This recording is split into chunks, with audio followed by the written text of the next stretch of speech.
This is not yes ఇలాంటి సినిమాలన్నీ 100% జనాలకు నచ్చవు. తమన్ గారి కాన్ఫిడెన్స్ చూసి కొంచెం ఓవర్ చేస్తున్నాడు అని అటు తిప్పి ఇటు తిప్పి మసిపూసి మారేడుగా చేసి అలా మన ముందు ప్రజెంట్ చేసి ఎంత క్రింజ్ అనిపించిందంటే అంత క్రింజ్ అనిపించింది. అందుకే ఆ డైరెక్టర్స్ అనేది పార్ట్ 1, 2, 3, 4 అండ్ సో ఆన్ అనే plan. Hello my dear friends and family, welcome to my channel. నేను మీ Naveen, signing as unsold king. చెప్పినట్టుగానే ఓజీ మూవీ రివ్యూ అయితే తీసుకొని వచ్చాను. ఆ సినిమా రివ్యూ ఏంటనేది ఇన్ డెప్త్ గా తెలుసుకుందాం. నా ఛానల్ని ఫస్ట్ టైం చూస్తున్నట్టయితే వెంటనే సబ్స్క్రైబ్ చేసుకోండి, పక్కనే ఉన్న బెల్ ఐకాన్ని ఆల్లో పెట్టుకోండి. అలా అయితే నా వీడియోస్ మీకు నోటిఫికేషన్ రూపంలో వస్తాయి. And dive into the video.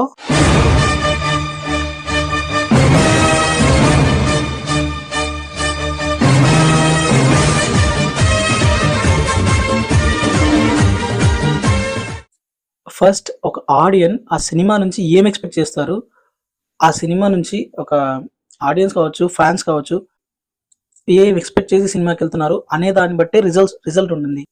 ఈ సినిమానే కాదు, కొన్ని బ్యాక్ సినిమాస్ కూడా ఇలాంటి కైండ్ ఆఫ్ సినిమాస్ అన్ని చూసిన తర్వాత, వీటి రిజల్ట్ చూసిన తర్వాత నాకైతే ఆడియన్స్ మీద నాకు ఒక ఒపీనియన్ ఏర్పడింది. అదేంటనేది చెప్తాను నేను క్లియర్గా. ఏదైనా సినిమా 100% ఆడియన్స్ నచ్చదు. 100% ఆడియన్స్కి ఏ సినిమా అయినా నచ్చదు. ఎంత మంచి సినిమా అయినా, ఈవెన్ బాహుబలి కావచ్చు, 100% జనాల్ని ఎంటర్టైన్ చేయలేవు. సమ్ పీపుల్స్కి ఆ సినిమా అనేది నచ్చదు. అలాంటి సినిమాలే కొన్ని సలార్ కావచ్చు, పుష్ప కావచ్చు, దేవరా కావచ్చు, ఇప్పుడు వచ్చిన ఓజీ కావచ్చు, ఇలాంటి సినిమాలన్నీ 100% జనాలకు నచ్చవు. రీజన్ ఏంటంటే మెయిన్గా ఇవన్నీ క్యారెక్టర్ బేస్డ్ ఫిలిమ్స్ అనమాట. సో ఒక క్యారెక్టర్ బిల్డ్ చేసుకుని దాని చుట్టూ స్టోరీ రాసుకొని తీసిన సినిమాలు ఇవన్నీ. మనకు ఆ క్యారెక్టర్ బేస్డ్ మీద ఒక మూవీ స్టోరీ చెప్పాలంటే ఇప్పుడున్న ఎక్స్పెక్టేషన్స్కి 3 గంటలు సరిపోవు. అందుకే ఆ డైరెక్టర్స్ అనేది పార్ట్ 1, 2, 3, 4 అండ్ సో ఆన్ అనే ప్లాన్ చేస్తున్నారు. అయినా ఆడియన్స్ కూడా కథలో మంచి కోర్ ఎమోషన్ ఉండి, మంచి ట్విస్ట్స్ అండ్ టర్న్స్ ఉండి, గుడ్ ఆర్ బ్యాడ్, ఓ కంప్లీట్ ఎండింగ్ ఉండే సినిమాలు ఆడియన్స్ కూడా నచ్చట్లా. ఎగ్జాంపుల్ సాహో, అంటే సుందరానికి ఇలాంటి సినిమాలు జనాల్ని, యాక్చువల్గా సినిమాలు బాగున్నా కూడా జనాల దగ్గర రీచ్ అవ్వలేకపోయినాయి. అలా కాకుండా స్టోరీని కొద్దిగా సైడ్కి జరిపి మ్యాజిక్ ప్లస్ మాస్ ఎలివేషన్స్ వేసుకొని ఒక కమర్షియల్ మూవీ దించితే జనాలకు పిచ్చెక్కిపోతుంది. అదే రూల్ ఫార్ములాస్నే ఈ ఓజీ సినిమా కూడా అప్లై చేశారు. సో ఓజీ సినిమా అనేది ఒక కమర్షియల్ పవర్ స్టార్ ఫిలిం. ఇప్పుడు they call him OG cinema గురించి మాట్లాడితే, ఇప్పటి వరకు చూడని పవన్ కళ్యాణ్ని స్వాగ్, స్టైల్, టోటల్గా ఒక వింటేజ్ పవన్ కళ్యాణ్ని చూడడానికైతే డెఫినెట్గా మీరు ఈ సినిమాకి వెళ్ళి తీరాల్సిందే. లేదంటే మీరు మంచి థియేటర్ ఎక్స్పీరియన్స్ మిస్ అయిపోతారు. ఈ సినిమాలో నాకు పర్సనల్గా మైండ్లో స్టక్ అయిపోయిన సీన్ వచ్చేసి, పవన్ కళ్యాణ్ గారు ఒక బ్లడ్ బాత్ లాంటి ఫైట్ తర్వాత షర్ట్ తీసేసి అలా నడుచుకుంటూ వెళ్తుంటే పడ్డ షార్ట్స్, ఆ స్వాగ్లో ఆయన్ని చూస్తుంటే అసలు బీభత్సం. అసలు అదే షర్ట్ని తీసుకొని ఆ జెండాల కట్టిన సీన్ ఏదైతే ఉందో నాకు మంచి కిక్ ఇచ్చింది. ఏ విధంగా అంటే, పుష్ప ఇది సార్ నా బ్రాండ్ అని చెప్తే నాకు ఏ లెవెల్ కిక్ వచ్చిందో అదే హై నాకు ఈ సీన్ చూసినప్పుడు కూడా వచ్చింది. ఇంకా పోలీస్ స్టేషన్ సీన్స్ 2 ఉన్నాయి, ఇంటర్వెల్కు ముందోటి, ఇంటర్వెల్ తర్వాతోటి. ఆ 2 డిఫరెంట్ స్టైల్లో ఉన్నాయి. ఆ 2 సీన్లు మూవీకి హైలైట్ అని చెప్పొచ్చు. ఇంకా విలన్ హిమేష్ రేష్మియా గురించి చెప్పాలంటే, ఆ లాంగ్ షాట్స్ అన్ని ఆయన డైలాగ్స్ అన్ని హిందీలోనే చెప్పినట్టున్నాడు. ఒక్క క్లోజ్అప్స్ మాత్రమే తెలుగులో చెప్పినట్టున్నాడు. అండ్ డబ్బింగ్ కూడా చాలా వరకు క్యారెక్టర్స్కి డబ్బింగ్ అనేది మిస్ మ్యాచ్ అవుతూ ఉంటుంది. యాక్టింగ్ పరంగా హిమేష్ రేష్మి అయితే సూపర్గా చేశాడు. అండ్ ఇంకోటి, ఈ మధ్య కాలంలో విలన్స్ అందరికీ హేమచంద్ర అనే వాయిస్ ఓవర్ ఇవ్వడం వల్ల ఆ విలన్స్ యాక్టింగ్ అనేది పెద్దగా ఎలివేట్ అవ్వడం లేదనుకున్నా. ప్లస్ ఒకటే టైప్ ఆఫ్ విలనిజం కనిపిస్తుంది అనుకుంటున్నా. ఇంకా శ్రేయా రెడ్డి, ఆవిడ క్యారెక్టర్ అయితే బాగుంది. కాకపోతే ఒకటే డైలాగ్ ఇచ్చినట్టున్నారు పాపం, గంతి అని. ఎప్పుడు అగ్రెసివ్నెస్ చూపించాలన్నా కూడా గంతి అనే ఒక డైలాగ్తోనే ఆవిడ వైల్డ్నెస్ చూపిస్తుంది ఈ మూవీలో. ఇంకా అర్జున్ దాస్ తన రోల్కి న్యాయం చేశాడు అనిపించింది. ఇంపార్టెన్స్ ఉన్న రోలు ప్రకాష్ రాజ్ గారిది. ఆయన గురించి ఏం చెప్తాం, యాజ్ యూజువల్ వండర్ఫుల్గా యాక్టింగ్ చేశారు. ఇంకో క్యారెక్టర్ కశ్యప్, మోటివేటర్ కశ్యప్ గారు కూడా ఉన్నారు.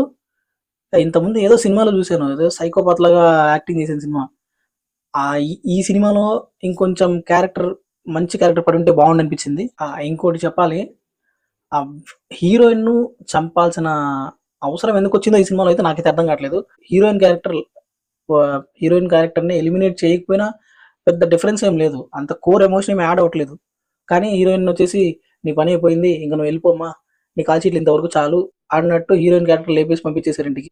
ఉన్నంత వరకు హీరోయిన్ కూడా సూపర్ గా యాక్ట్ చేసింది. ఇంకా సుజిత్ గారి గురించి చెప్పాలి. యాక్చువల్లీ సినిమా బాగా తీశాడు. యాక్చువల్ గా పవన్ కళ్యాణ్ ఫ్యాన్ కాబట్టి యాక్చువల్ గా ఎలా చూపించాలనుకున్నాడో అలా తన హీరోని చూపించుకున్నాడు. ఆ విషయంలో మాత్రం సుజిత్ గారు 100% కూడా సక్సెస్ అయ్యాడు. ఈ సినిమాను ఇలా ఓన్లీ ఎలివేషన్స్ తో ఎందుకు తీసాడని నాకు అనిపించింది అంటే, ఎందుకంటే ముందు ప్రభాస్ గారు నమ్మి అప్పచెప్పినప్పుడు ఓ మంచి కాంప్లికేటెడ్ స్క్రిప్ట్ అయినా కూడా మంచిగా స్క్రీన్ ప్లే రాసుకొని స్టోరీ నరేషన్ కరెక్ట్ గా పెట్టుకొని ఒక హాలీవుడ్ రేంజ్ లో మూవీ తీస్తే అది జనాలకు ఎక్కలేదు. సో ఈసారి జనాలకు ఇలాగైతే ఎక్కుతుందని తను ఫిక్స్ అయిపోయి ఈ విధంగానే సినిమా తీసాడని నేను అనుకుంటున్నాను. ఏదైతే మిస్టేక్ చేశారో, సాహో చూసి ఫ్లాప్ చేసిన ఆడియన్స్ ఏదైతే మిస్టేక్ చేశారో అది రెక్టిఫై చేసుకొని అలా ఉండకూడదనే ఈ సినిమా ఇలా తీశాడు.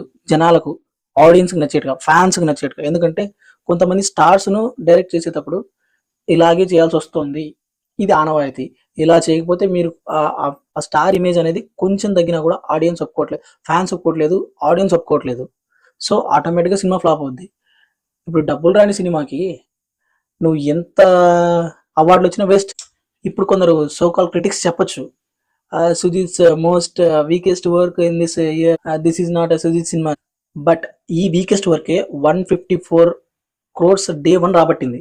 సో కొన్నిసార్లు హిట్ ఫార్ములా వాడుకొని వెళ్ళిపోవాలి తప్ప స్టార్లను పెట్టుకొని రిస్కులు చేయాల్సిన పని లేదు. పైగా ఇటువంటి అప్కమింగ్ డైరెక్టర్స్ అయితే రిస్కులు చేసి రిస్క్లో పడాల్సిన పని లేదు. ఎందుకంటే రీసెంట్గానే మనం తమిళ్ డైరెక్టర్ లోకేష్ కనకరాజుకు జరిగింది చూస్తున్నాం. ఒక్క ఫ్లాప్ తోనే ఆల్మోస్ట్ కెరీరే ఎండ్ అయ్యే పరిస్థితిలో ఉంది. సో యాక్చువల్లీ సుజిత్ గారు కరెక్ట్ సినిమాని డెలివరీ చేశారని నాకు అనిపించింది. ఇంకా తమన్ గురించి మాట్లాడాలి. తమన్ గారి కాన్ఫిడెన్స్ చూసి కొంచెం ఓవర్ చేస్తున్నాడు అని అనిపించింది. కానీ ఈ సినిమాలో చూసిన బీజిఎంకు, ఈ సినిమాలో ఆయన కొట్టిన బీజిఎంకు పర్వాలేదు, ఆ మాత్రం కాన్ఫిడెన్స్, అదేం ఓవర్ కాన్ఫిడెన్స్ కాదు, తిప్పచ్చు అని అనిపించింది.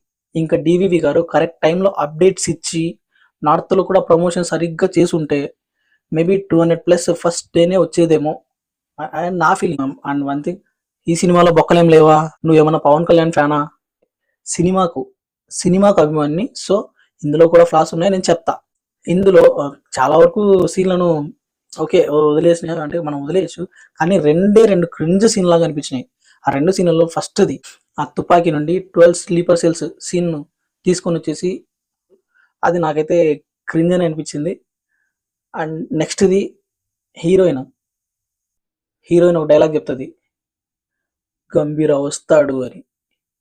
యాక్చువల్గా అప్పుడెప్పుడో రెబలు, బెంగాల్ టైగర్ సినిమా అప్పుడు తమన్నా గారు చెప్తున్నారు ఈ డైలాగ్, వచ్చాడు రా నా మొగుడు, ఈ టైప్లో.